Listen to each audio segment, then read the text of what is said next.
بسم اللہ الرحمن الرحیم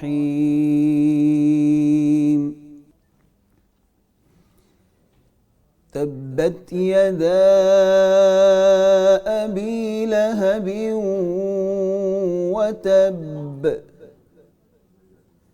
ما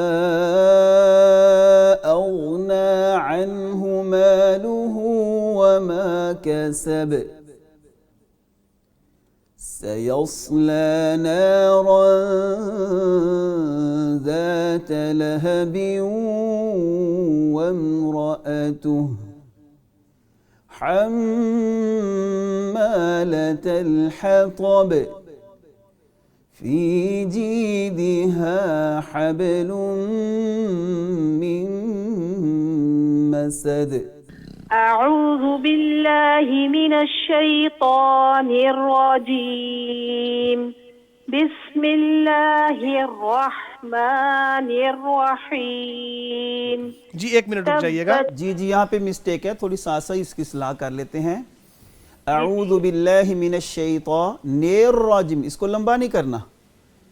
اگرچہ یہاں پہ شد ہے، اکثر اوقات ہمارے ذہن میں یہ بات ہوتی ہے کہ شد والا رکھو بہت ٹھہراؤ سے پڑھنا ہے. وہ ٹھہراؤ کا مطلب یہ نہیں کہ اس کو لمبا کر دیا جائے، آواز کو صرف تھوڑا سا روک کے بولنا ہوتا ہے. نیر راجیم نہیں بولنا، اس کو نیر راجیم.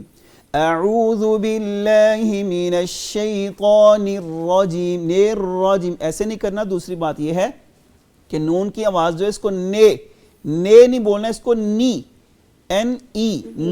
اس کو نے ایسے نہیں بولنا، مجہول نہیں بولنا، اس کو معروف بولیں گے نی راجیم.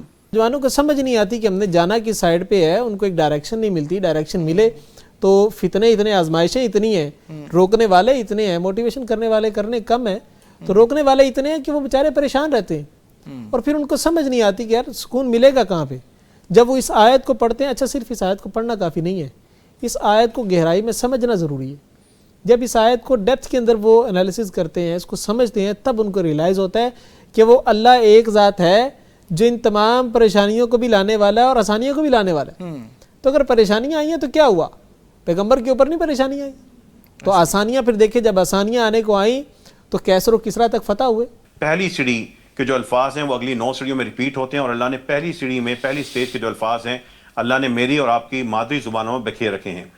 یہ میرا اور آپ کا چیلنج دیکھیں یہ ہے کہ ہمارے دیش کے بچے بایو کیمسٹری فزکس انگلش میں سمجھ گئے، لیکن اللہ کی کتاب کی دفعہ کہتے ہیں نہیں ہمیں سمجھ نہیں آتی. اگر بایو کیمسٹری فزکس سمجھ سکتے ہیں تو اللہ کی کتاب کو بھی انشاءاللہ سمجھیں گے. بایو کیمسٹری فزکس اور انگلش اور میتھ اور آئی ٹی کی بکس کے اندر جتنی ٹف ووکیبلری ہوتی ہے، اصطلاحات ہوتی ہیں، اللہ کی کتاب میں تو وہ ہے نہیں. اصل مسئلہ یہ ہوا کہ ہم نے انگلش کو فنکشنل کیا اور عربی کو فلسفہ بنا دیا. ہم اگر انگلش کو فنکشنل کر سکتے ہیں، فنکشنل وے میں سکھا سکتے ہیں، تو قرآن اور زبان کو بھی عملی استعمال پہ آ جائیں. ہمارے لوگ قرآن بھی عربی میں انشاءاللہ سمجھتے ہوں گے.